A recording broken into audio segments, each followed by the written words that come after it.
Ito pala, napatugtog pa ako. Tapos, inano ko ng kamay ko.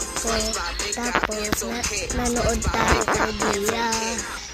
Tapos, nahiya si Archie. Pag, ano natin, pag, ayan o, nahiya siya.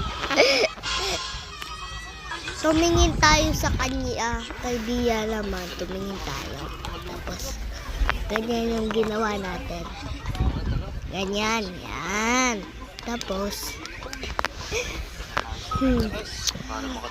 si Ashi nahiya na siya eh. O, ayan, nanood kami. Diba? Sabihin mo. Mas magustuhan ka niya. Number 1, huwag mo siya laging ini-stalk. Kasi kapag May malakas na kumakatok sa pinto. Kaya galit na binuksan ng lalaki at tinanong Ayan kung sino na, ang nanood ng kami. babae. O, yan Delivery o. po. Biglang kinuha ng lalaki ang kape at sinabi, ganyan ba ang trato niyo sa customer? Nagpanik ang babae at nagsabi, Sir, ibalik niyo po ang kape ko. Pero tumanggi ang lalaki. Doon na naglabas ng baso ang babae mula sa bulsa niya at sinabing, Sir, ito po ang order niyo. Yung kape na kinuha niyo, sa akin po yun. May malakas na kumakatok sa pinto. Kaya galit na binuksan ng lalaki at tinanong kung sino yun. Kaya nanonood po siya. Nanonood siya kasi. Diba? Nanonood siya. Ayan o.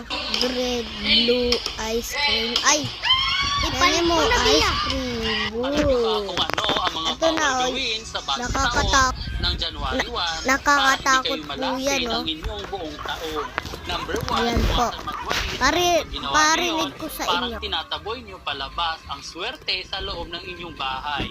Number 2, huwag kumain ng manok dahil sumisimbolo ito ng sangkahit isang tuka o di naman kaya lilipad palayo ang swerte. Number 3, bawal umiyak sa January 1 dahil kung hindi, iiyak ka raw buong taon. Number 4, huwag gumastos o maglabas ng pera para hindi ka kapusin. Number 5, huwag ka magbasag ng gamit dahil simbolo nito kamalasan at away. Number 6, iwasan mong matulog ng tanghali sa January 1 para hindi ka tamad buong taon. Number 7, bawal magsuot ng itim at puting damit dahil sumisimbolo ito ng kalungkutan at pinagpis. Number 8, bawal walang handa sa New Year's Eve para maging masagana ang inyong bagong taon. Ano sa tingin mo? Naniniwala ka ba sa mga pamahiin na ito? 3, 2, 1, go. Wow, you know my favorite. 1, 2, 3, go. Kasi ano, yan yung pinapanood talaga namin.